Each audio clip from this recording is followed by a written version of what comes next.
This post is based on week 8 of an Ignatian prayer adventure. Like many of us today, the disciples on the road to Emmaus were at a loss and in despair over a world seemingly gone mad, seeing the foundational principles of the world around them being shaken and living in fear for their own lives. The horror and shock of the crucifixion had overwhelmed all hope and threatened the teachings of love and compassion Jesus had sought to instill.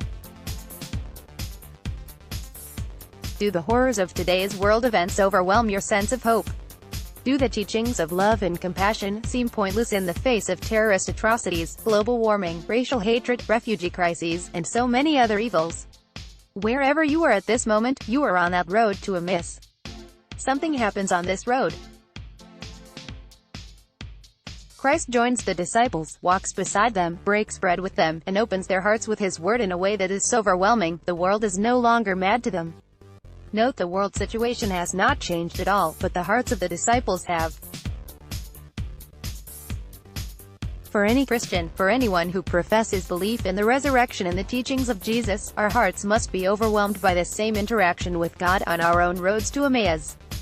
Christ walks beside us today. Christ breaks bread with us today.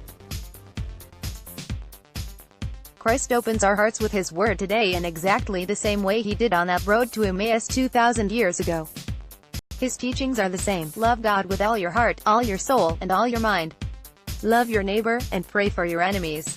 Forgive all. Welcome the stranger.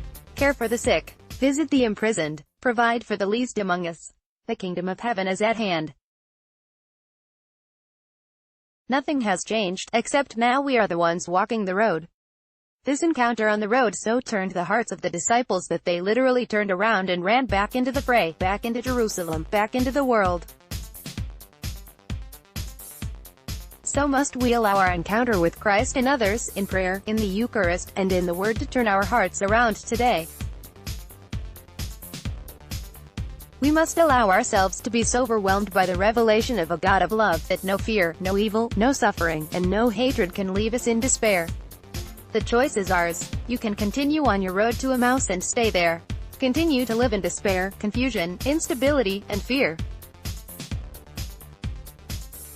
Continue to live in a world where evil has the last word and death is the end of life. Or hear the word, hear